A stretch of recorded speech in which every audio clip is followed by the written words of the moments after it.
Rebonjour tout le monde, nous voici dans la toute dernière partie de cette vidéo concernant la présentation de la smartwatch.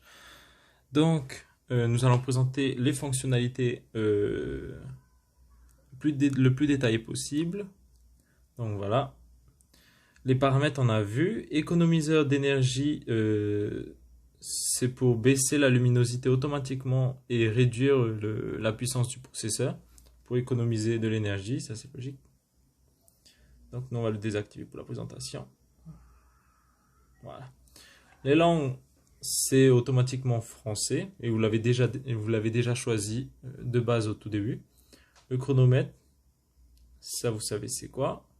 Les mouvements, vous pouvez en fait définir des mouvements, vous pouvez définir des actions par rapport au mouvement que vous faisiez. Donc par exemple, retourner rend l'appel muet.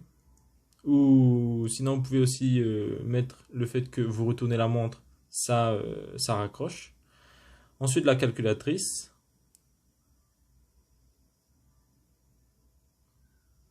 Voilà, qui marche bien. Le chronomètre, on l'a vu. Les thèmes. Il n'y a que deux thèmes pour l'instant, mais avec des mises à jour, il se peut que d'autres thèmes vont arriver. Running, qui est une application sportive qui permet de mesurer les kilocalories que vous aurez perdu, le nombre de kilomètres que vous aurez parcouru, le nombre de pas que vous aurez fait et la vitesse que vous avez en moyenne. Donc, pour l'arrêter, pour sauvegarder ou pour le supprimer, voilà. Et ici, vous aurez l'historique de l'application Running. App, c'est en fait c'est Fundo, c'est le QR code de Fundo. Caméra,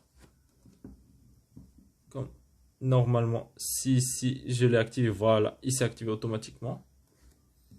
Donc vous pouvez le voir que, oh mince, le délai de désactivation. Donc voilà, si je prends, ça prend photo. Voilà. Donc c'était juste un petit test.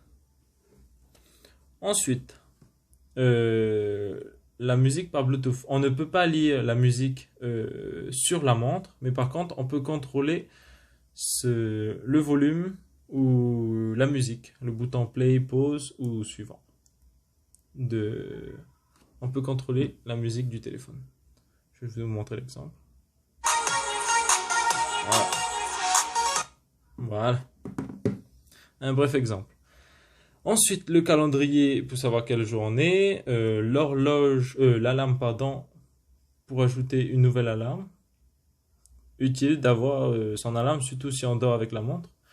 Anti-perte, donc c'est pour retrouver son téléphone. On avait vu que sur le téléphone, on peut retrouver sa montre. Et bien maintenant, sur la montre, on peut aussi retrouver son téléphone. Voilà.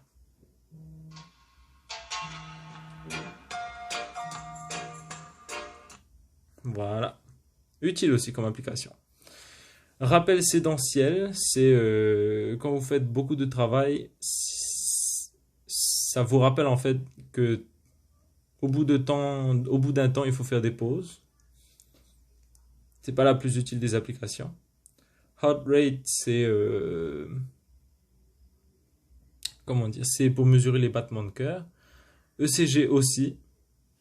Moniteur de sommeil, en fait, ça regarde votre si vous laissez en fait votre montre à votre poignet, vous pourrez voir en fait à quel moment vous étiez dans un sommeil profond ou dans un sommeil léger.